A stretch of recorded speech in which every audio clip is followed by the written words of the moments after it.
He's Ed Smith. I'm Javon Adams. This is the Easy Sports Talk Show with Ed Smith and Javon Adams. When you were playing, the joint practices. So typically joint practices are a little bit more spirited. You hear about some of these things where maybe there's some fights, there's a little bit of there's just more activity because I'm gonna try to knock your block off just like you're gonna try to knock my block off.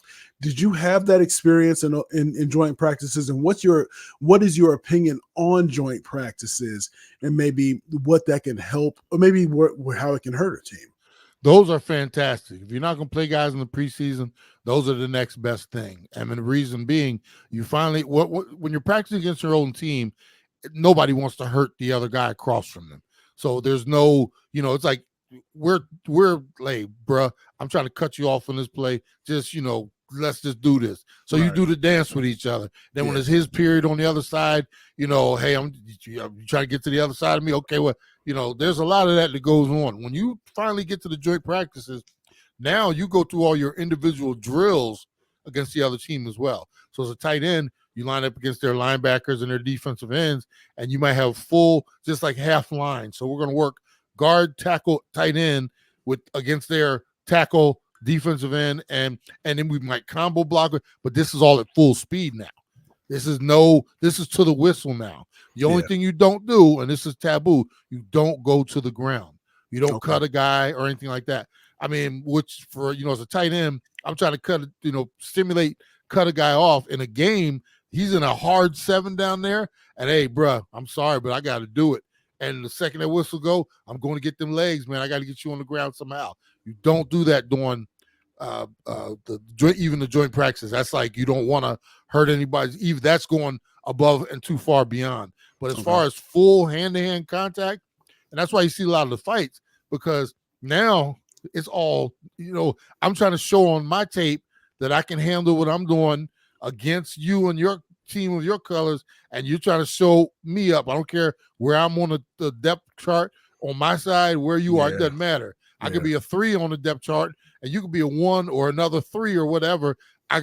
We are battling for our football lives. Yeah. And the only protected people out there, bro, are the quarterbacks. Everything else, you'll see the intensity pick up with their DBs against our wide receivers. Dudes are jamming and trying to keep dudes on the line, and the wide receivers are getting out there trying to show their stuff.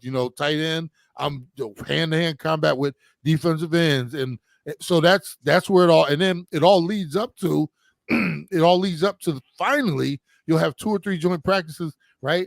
And then on Thursday or Friday or Saturday, whatever, it's finally game time against that team. Yeah. So, and that's how you wind that clock is winding.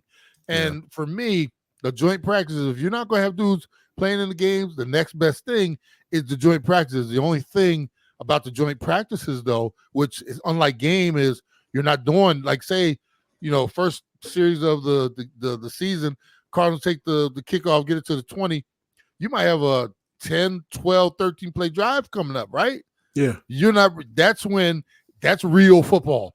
In the joint practices, we're doing 7-on-7, which is all running plays against we're doing 9-on-7.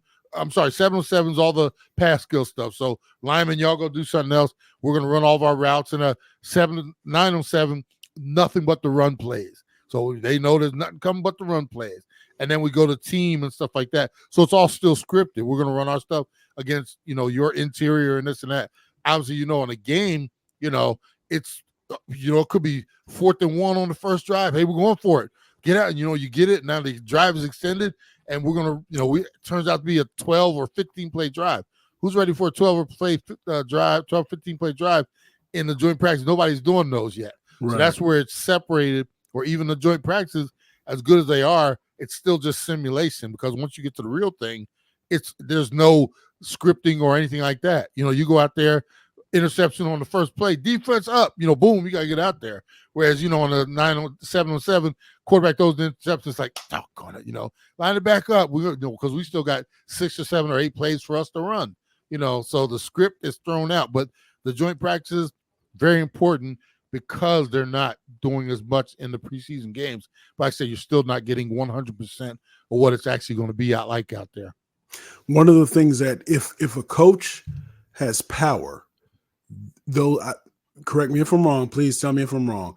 This is where you can be able to impose your will, or be able to really put that power into place, or really show that power. And I give an example of what happened locally here some years ago, when we had Matt Leinart for the Arizona Cardinals, and he was the starting quarterback, and there was Kurt Warner kind of in the wings, and they were doing some joint practices with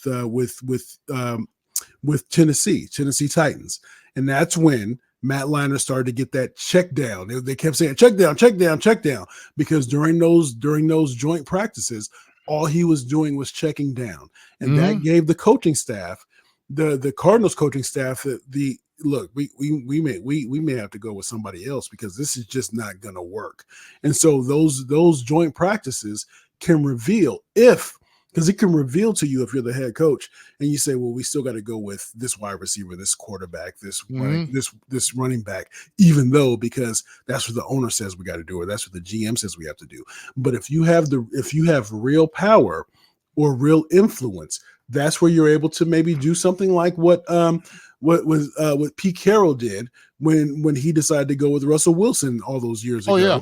And so those are the things that some of those joint practices can be able to reveal, like a DeBarge song.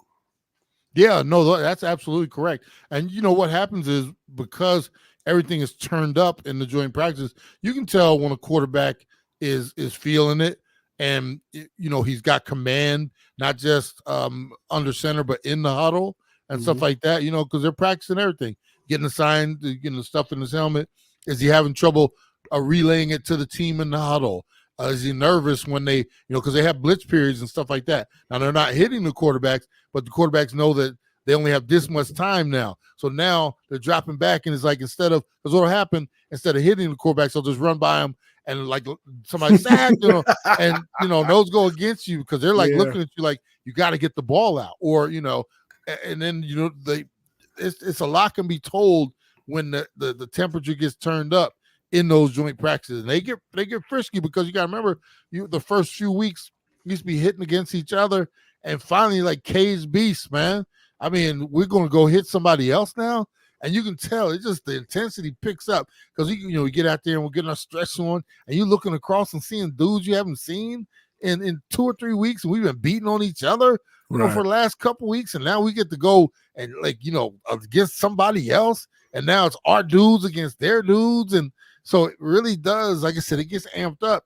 And like I said, the fact that they don't, nobody plays in the preseason anymore, those are very valuable tools for an organization to look and see, and sometimes it's not even about, because nobody's going to win every block, but, when he gets tossed down, what does he do?